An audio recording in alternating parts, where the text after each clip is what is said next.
আসসালামু আলাইকুম। আশা করি সবাই অনেক ভালো আছেন। চতুর্থ শ্রেণীর আরেকটি নতুন গণিত ক্লাসে সবাইকে স্বাগতম। আজকের ক্লাসে আমরা অধ্যায় ৪ ভাগ এখান থেকে ৪৫ পৃষ্ঠা এখানে ১ নংয়ে যে লেখা আছে আন্তর্জাতিক পদ্ধতিতে ভাগ করো সেগুলো সমাধান করব। প্রথমেই জেনে নিই আন্তর্জাতিক পদ্ধতিতে ভাগ করো এটা মানে আসলে আমরা কি বুঝি। মানে যেই পদ্ধতিটা আন্তর্জাতিকভাবে স্বীকৃত সেই পদ্ধতিটাকেই আমরা বুঝি, অর্থাৎ ভাগ করার যে পদ্ধতিটা। তো সেই পদ্ধতিটা আসলে কি সেটাই আমরা এই ক্লাসে শিখব। ১ নংয়ে যে প্রশ্নটা লেখা আছে আমি প্রথমেই প্রশ্নটা লিখে নিই। লেখা আছে ৪ দিয়ে আমরা ভাগ করব ৮০-কে, অর্থাৎ ৮০-কে ভাগ করব ৪ দিয়ে।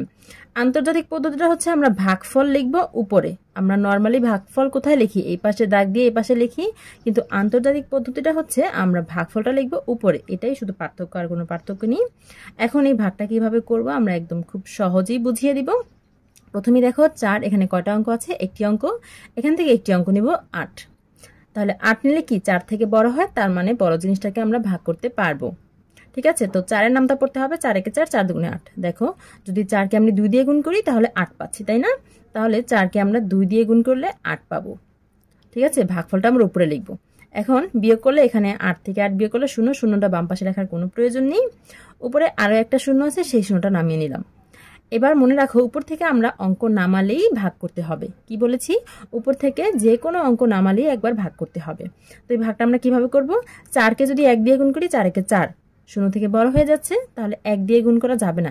১ থেকে ছোট কি আছে সেটা দিয়ে গুণ করতে হবে। ১ থেকে ছোট কি আছে বলো তো? ০, তাই না? ৪-কে এবার তাহলে ০ দিয়ে গুণ করতে হবে। ৪-কে ০ দিয়ে গুণ করলে ৪-এ ০, ০, ০ দিয়ে আমরা যে কোনো সংখ্যাকে গুণ করলে কত হবে? ০ই হবে। এখন বিয়োগ করলে এখানে ০ হবে। এই ০টা কেন লিখেছি? কারণ এখানে কিন্তু প্রত্যেকটা অঙ্ক আমরা নামিয়েছি, ভাগও করেছি, আর কোনো অঙ্ক নেই। সুতরাং এখানে বিয়োগফল ০ সেটা আমরা লিখে দিয়েছি। এখন এখানেই ভাগটা শেষ। আমরা এই যে যেটা পেয়েছি ২০, এটা হচ্ছে ভাগফল, আর এখানে ০ যেটা থেকেছে সেটা হচ্ছে কি? ভাগ শেষ। সুতরাং ভাগফল কত পেয়েছি? ২০। ভাগশেষ ০ সেটা লিখলেও হবে, না লিখলেও কোনো অসুবিধে নেই। কিন্তু ভাগশেষ যদি ০ থেকে অন্য কিছু আসে, বড় কিছু, তখন সেটা লিখে দিতে হবে। তারপর ২ নংয়ে যে প্রশ্নটা আছে সেটা হচ্ছে ৯ দিয়ে ভাগ করতে হবে ৭৩-কে। ভাগফলটা আমরা কোথায় লিখবো? উপরে দাগ দিয়ে লিখবো।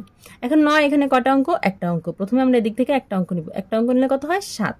৭ কিন্তু ৯ থেকে ছোট হয়ে যাচ্ছে। দেখো আমরা ছোট কোনো সংখ্যাকে কি বড় একটা সংখ্যা দিয়ে ভাগ করতে পারি না। ঠিক আছে, তাহলে আমাদের কি করতে হবে? এই ৭-কে বড় বানাতে হবে। তাহলে আমরা আরও একটা অঙ্ক কি আরও একটা ঘর বাড়িয়ে অঙ্ক নিব। ২ ঘর নিতে হবে। ২ ঘর নিলে কত হয়? ৭৩। ৭৩ কিন্তু ৯ থেকে বড়। তাহলে বড় সংখ্যাকে আমরা ছোট একটা সংখ্যা দিয়ে ভাগ করতে পারি। এখন ৯-এর নামটা পড়তে হবে। ৯-কে ৯, ৯ দুগুণে ১৮, ৩ নং ২৭, ৪ নং ৩৬, ৫ নং ৪৫, ৬ নং ৫৪, ৭ নং ৬৩, ৮ নং ৭২, ৯ নং ৮১। ৯-এরকে যদি আমরা ৯ বার গুণ করি, ৯ দিয়ে গুণ করি, তাহলে কত? ৯ নং ৮১ হয়ে যায়। ৮১ কিন্তু ৭৩ থেকে অনেক বড় হয়ে যাচ্ছে। তাহলে ৯-কে ৯ দিয়ে গুণ করা যাবে না। ৯ থেকে ছোট কি আছে? ৮। ৯-কে ৮ দিয়ে গুণ করতে হবে। ৮ নং ৭২, ৮ নং ৭২। ঠিক আছে, ৯-কে আমরা ৮ দিয়ে গুণ করছি, গুণফল পেয়েছি ৭২। বিয়োগ করলে এখানে কত হচ্ছে? ১। এখানে কিন্তু আর কোনো অঙ্ক নেই নামানোর জন্য, তাই না? তার মানে কি আমরা এই দুটি অঙ্ককে ভাগ করে ফেলেছি। দুটি অঙ্ক মিলে যে সংখ্যাটা হয়েছে সেই সংখ্যাটা আমরা ভাগ করে ফেলেছি। এখন যেটা পেয়েছি সেটা হচ্ছে ভাগশেষ, আর উপরে যেটা আছে সেটা হচ্ছে ভাগফল। সুতরাং এটা লিখে দিতে হবে। ভাগফল হচ্ছে কত পেয়েছি আমরা? উপরের অঙ্কটা অর্থাৎ ৮, উপরের সংখ্যাটা হচ্ছে ৮, এবং ভাগশেষ পেয়েছি নিচে যেটা অবশিষ্ট থেকে গেছে সেই সংখ্যাটা অর্থাৎ ১। এ ছিল ২ নংয়ে। তারপর ৩ নংয়ে যে সংখ্যাটা লেখা আছে ৬ দিয়ে ভাগ করতে হবে ৪৮-কে, অর্থাৎ ৪৮-কে ভাগ করব, ৬ দিয়ে ভাগ করব। ভাগফলটা কোথায় লিখবো? উপরে লিখবো। ৬ এখানে কয়টা অঙ্ক? একটা অঙ্ক। তো এখান থেকে আমরা প্রথমে একটা অঙ্ক নিব। একটা অঙ্ক নিলে কত হয়? ৮। এখন ৬ থেকে কি ৮টা বড়, তাহলে ভাগ করা যাবে। এখন ৬-এর নামটা পড়ি। ৬-কে ৬, ৬ দুগুণে ১২, ২ দিয়ে গুণ করলে ১২ হয়ে যাচ্ছে। ১২ কিন্তু ৮ থেকে বড় হয়ে যায়। তাহলে ২ দিয়ে গুণ করা যাবে না, ২ থেকে কম আছে ১, ১ দিয়ে গুণ করতে হবে। ৬-কে আমরা ১ দিয়ে গুণ করলে হবে কত? ৬ একে ৬, বিয়োগ করলে এখানে হবে ২। এবার উপরে ৪ আছে, সেই ৪টা আমরা নামালাম। কত হলো? ২৪। এখন ৬-এর নামটা পড়ি আমরা। ৬-কে ৬, ৬ দুগুণে ১২, ৩ ৬ ১৮, ৪ ৬ ২৪। ২৪ পেয়ে যাচ্ছি। ৬-কে আমরা ৪ দিয়ে গুণ করলেই ৪ ৬ ২৪ আমরা পেয়ে যাচ্ছি। বিয়োগ করলে এখানে ০। এখানে কিন্তু আর কোনো অঙ্ক নেই, প্রত্যেকটাই নামিয়েছি এবং ভাগ করেছি। সুতরাং আমরা যেটা পেয়েছি সেটা হচ্ছে ভাগফল। ভাগফল কত পেয়েছি? উপরের সংখ্যাটা, অর্থাৎ কত? ১৪। ১৪ হচ্ছে ভাগফল। আর ভাগশেষ কত? ০, না লিখলেও কোনো সমস্যা নেই। এরপর ৪ নং। ৪ নংয়ে লেখা আছে কত? ৬৩-কে ভাগ করতে হবে 5 দিয়ে ভাগফলটা আমরা উপরে লিখব। এখন 5 এখানে কয়টা অঙ্ক? একটা অঙ্ক, এখান থেকে একটা অঙ্ক নিলে হবে 6। তাহলে 6টা কিন্তু 5 থেকে বড়, তার মানে ভাগ করা যাবে। এখন 5-এর নামটা পড়ি, 5 থেকে 5, 5 দুগুণে 10। 5কে আমরা যদি 2 বার গুণ করি, 2 দিয়ে গুণ করি, তাহলে কিন্তু 10 আসছে। 10 আসে, 10 কিন্তু 6 থেকে বড়, তাহলে 2 দিয়ে গুণ করা যাবে না। 2 থেকে কম কি আছে? 1। 5কে আমরা এখন 1 দিয়ে গুণ করব।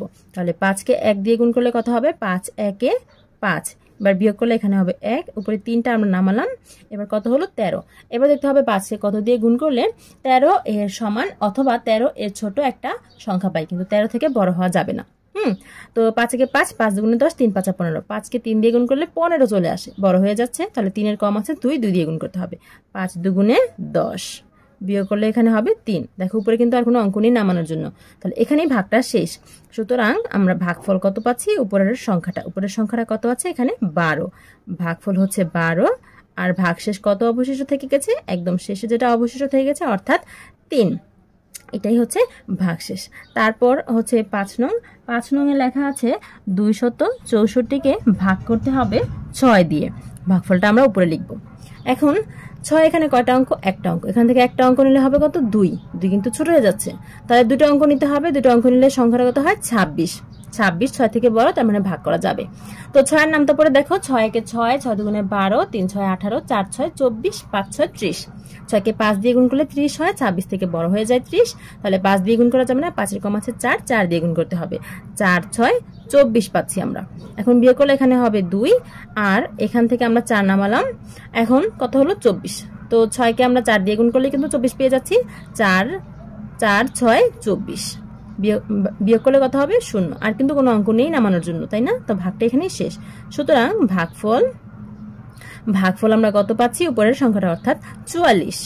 এবং ভাগশেষ কত পেয়েছি? একদম শেষে যেটা পেয়েছি সেটা কত? 0। ভাগশেষ 0, সেটা লিখলেও হবে, না লিখলেও কোনো অসুবিধা নেই। তারপর 6 নং এ কি লেখা আছে? 6 নং এ লেখা আছে 182কে ভাগ করতে হবে 8 দিয়ে। ভাগফলটা আমরা উপরে লিখব। এখন 182, 8, এখানে কয়টা অঙ্ক? একটা অঙ্ক, এখান থেকে একটা অঙ্ক নিলে হবে 1। 1 কিন্তু ছোট হয়ে যাচ্ছে 8 থেকে, তাহলে 2টা অঙ্ক নিলে কত হবে? 18 সংখ্যাটা। 18 8 থেকে বড় আছে, তার মানে ভাগ করা যাবে। এখন 8 এর নামটা পড়ে দেখো, 8 একে 8, 8 দুগুণে 16। 8কে 2 দিয়ে গুণ করলে 16 হয়, আর 3 দিয়ে গুণ করলে কিন্তু বড় হয়ে যাচ্ছে, তাহলে 2 দিয়ে গুণ করতে হবে। 8 দুগুণে 16, বিয়োগ করলে এখানে হবে 2, আর উপরে 2টা আমরা নামালাম। এখন কত হলো? 22।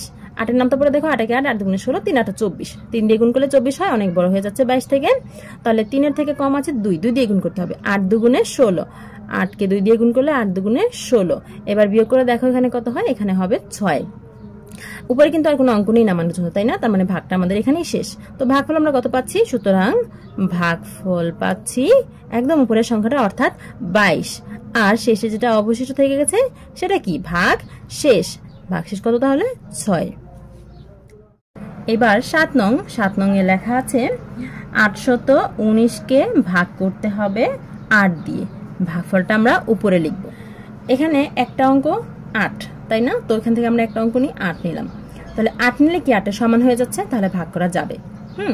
8কে যদি আমরা 1 দিয়ে গুণ করি, তাহলে 8 একে 8 পাচ্ছি। 2 দিয়ে গুণ করলে বড় হয়ে যাচ্ছে, তাহলে 8 একে 8, বিয়োগ করলে এখানে 0 হয়। এখানে 0 লেখার প্রয়োজন নেই, কারণ এখানে যে অঙ্কগুলো আছে সেটা আমরা নামাতে পারি। তো এখানে আছে 1, এই 1টা আমরা নামালাম। একটা একটা করে নামাবো, ঠিক আছে? তো উপর থেকে 1 নামিয়েছি, 1 কিন্তু 8 থেকে কি ছোট হয়ে যাচ্ছে। তাহলে কি 8কে যদি আমরা একবারও গুণ করি, অর্থাৎ 1 দিয়ে গুণ করি, তাহলে 8 একে 8 পাচ্ছি, যা 1 থেকে অনেক বড়। অর্থাৎ 1 দিয়ে আমরা কি গুণ করে পাচ্ছি না, বড় পাচ্ছি সংখ্যাটা। কিন্তু উপর থেকে যেহেতু আমরা একটা অঙ্ক নামিয়েছি, সুতরাং একবার হলেও ভাগটা করতে হবে। তো 1 দিয়ে গুণ করলে যেহেতু অনেক বড় হয়ে যাচ্ছে, তাহলে 1 এর কম কি আছে সেটা দিয়ে গুণ করে দিই আমরা, তাহলেই তো হয়ে যায়। 1 এর কম আছে 0, তাহলে 8কে আমরা যদি 0 দিয়ে গুণ করি, 8কে আমরা যদি 0 দিয়ে গুণ করি, 8 এর 0 0, আমরা তো জানি যে কোনো সংখ্যাকে 0 দিয়ে গুণ করলে 0ই পাবো। সেটা যত বড়ই সংখ্যা হোক না কেন, যে কোনো সংখ্যাকে আমরা 0 দিয়ে গুণ করলে 0 পাবো। এখন বিয়োগ করলে এখানে হবে 1, আর উপরে যে 9টা আছে সেটা নামালাম। এখন কত হলো সংখ্যাটা? 19। এখন এই 8কে আমরা দেখি তো কত দিয়ে গুণ করলে 19 এর সমান বা 19 এর সমান একটা সংখ্যা পাই।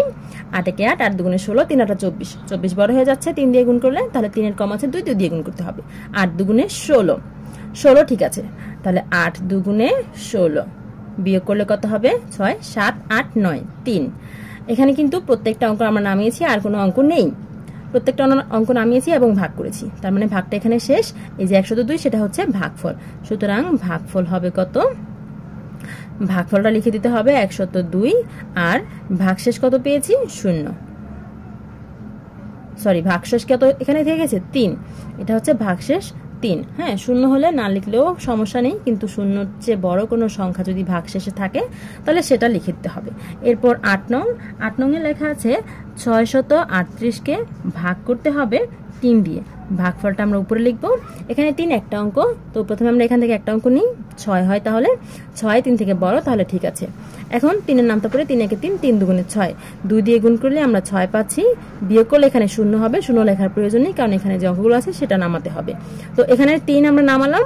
এখন 3 আর এই 3 সমান হয়ে যাচ্ছে, তাহলে 3কে যদি 1 দিয়ে গুণ করি তাহলেই 3 পাই। 3 একে 3, তাই না? 3কে 1 দিয়ে গুণ করলে 3 একে 3। বিয়োগ করলে এখানে 0 হবে, 0 লেখার প্রয়োজন নেই, কারণ এখানে অঙ্কগুলো আমরা নামাতে পারি। এখানে 8টা আমরা নামিয়ে দিই।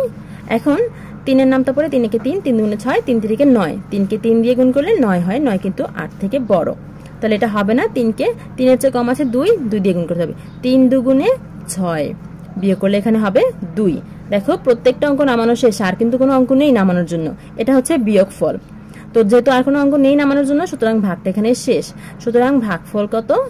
ভাগফল হচ্ছে একদম উপরের সংখ্যাটা, অর্থাৎ 212, 212। আর ভাগশেষ কত? ভাগশেষ হচ্ছে একদম শেষের সংখ্যাটা, অর্থাৎ 2। এই ছিল আমাদের পৃষ্ঠা নং 45-এ। শিক্ষার্থীরা, আশা করি বুঝতে পেরেছ কিভাবে সহজেই আমরা ভাগ করতে পারি, আর ভাগের আন্তর্জাতিক পদ্ধতিটা আসলে কোনটা। এতক্ষণ সাথে থাকার জন্য সবাইকে ধন্যবাদ। আজকে বিদায় নিতে হচ্ছে। নতুন গণিত বইয়ের সকল অঙ্কের সমাধান পেতে আমাদের সাথেই থেকো। আল্লাহ হাফেজ।